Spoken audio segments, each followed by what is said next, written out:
Hello friends, అరటికాయ వేపుడు పొడి పొడిగా ఎలా చేయాలో ఈ వీడియోలో చూసేద్దాం. ఫస్ట్ ఒక 3 అరటికాయలు తీసుకొని దాన్ని తొక్క తీసేసి చిన్న చిన్న ముక్కలుగా కట్ చేసుకోండి. ఇలాగా చిన్న పీసెస్ కింద కట్ చేసుకొని ఒక పక్కన పెట్టండి. తర్వాత స్టవ్ ఆన్ చేసి పాన్ పెట్టి 3 స్పూన్స్ ఆయిల్ యాడ్ చేసుకోండి. ఆయిల్ హీట్ అయిన తర్వాత హాఫ్ స్పూన్ ఆవాలు యాడ్ చేసుకోండి. హాఫ్ స్పూన్ జీలకర్ర యాడ్ చేసుకోండి. ఒక 4 నుంచి 5 వరకు వెల్లుల్లి రెబ్బలు యాడ్ చేసుకోండి తొక్క తీసేసి. 2 ఎండుమిర్చి అండ్ కరివేపాకు కూడా యాడ్ చేసుకొని ఒకసారి ఫ్రై చేసుకోండి.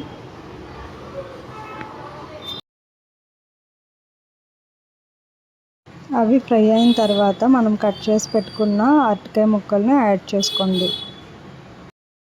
ఇప్పుడు ఫ్లేమ్ని లోకి చేంజ్ చేసుకొని అడుగు పట్టకుండా అరటికాయ ముక్కల్ని వేపుతూ ఉండాలి ఒక 15 మినిట్స్ వరకు.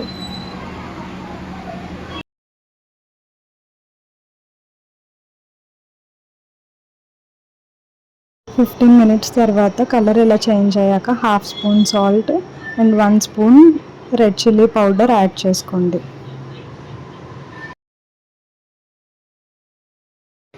ఉప్పు కారం అన్ని ముక్కలకి బాగా స్ప్రెడ్ అయ్యేలాగా అలాగా కలుపుకొని ఫ్రై చేస్తూ ఉండాలి ఒక 5 మినిట్స్ వరకు. 5 మినిట్స్ తర్వాత స్టవ్ ఆఫ్ చేసేసి ఒక బౌల్లోకి తీసుకొని సర్వ్ చేసుకోవడమే. పొడి పొడిగా అరటికాయ ఫ్రై రెడీ.